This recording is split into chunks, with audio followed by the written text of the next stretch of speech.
Well, restrictions are lifting, and that means some return to normalcy. But are you actually prepared?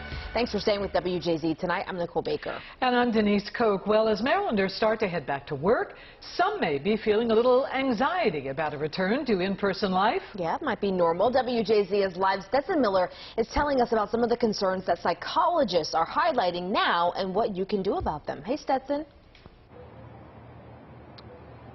Hey, Nicole and Denise. After a year where we mostly were at home, psychologists say that some may actually have a hard time adjusting back to in-person work and life again.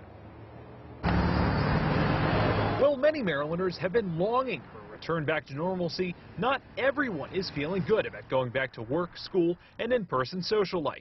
I personally do not want to go back. I have a little nephew at home, and with the new strains that's coming out, it's very risky. Even with vaccines out now, some are still concerned about getting COVID, and others may have a hard time adjusting to being in public again. I think there is this reintegration anxiety. You know, we've been socially isolated for a year, and it seems a little bit overwhelming. Dr. Nita Gould says socializing is a skill that's gotten rusty for some during the pandemic, and the reintroduction of it may cause them to become anxious. We haven't been interacting with people in the same ways. So I think that it's going to take some time for us to build that skill again. So what can you do? Psychologists say to acknowledge that you're anxious and to understand that's okay.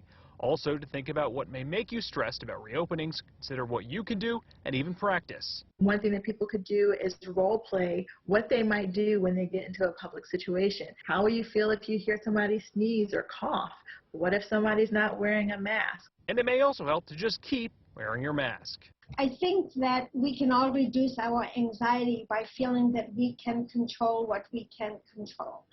And that's why I think it's so important for people to make sure that they wear PPE, that they social distance.